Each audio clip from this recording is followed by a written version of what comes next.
இன்றைக்கி நம்ம செய்ய போகிறது பீட்ரூட் இடியாப்பம். அதுக்கு ஒரு பீட்ரூட் எடுத்து தோல் சேர்த்து கட் பண்ணிவிட்டு மிக்ஸி ஜாரில் சேர்த்து நல்லா அரைச்சி ஜூஸ் எடுத்துக்கிறேன்.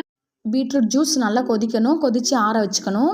அதுக்கப்புறம் 1 கப் அளவுக்கு இடியாப்பம் மாவு சேர்த்துருக்கேன். 1 பிஞ்ச் அளவுக்கு சால்ட்டு சேர்த்து நல்லா கலந்துக்கிறேன்.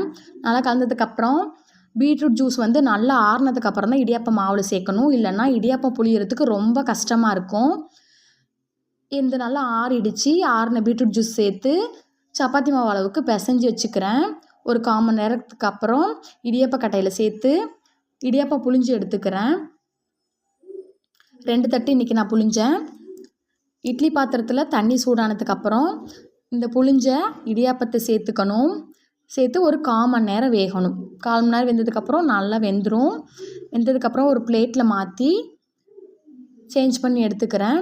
சுவையான பீட்ரூட் இடியாப்பம் தயார். தேங்காய் பாலோடு சாப்பிடுங்க, செம்ம டேஸ்ட்டாக இருக்கும். உங்கள் குழந்தைங்களுக்கு ரொம்ப ஹெல்த்தியானது. என் பிள்ளைங்க ரொம்ப லைக் பண்ணி சாப்பிட்டாங்க. தேங்க்யூ ஃபார் வாட்சிங்.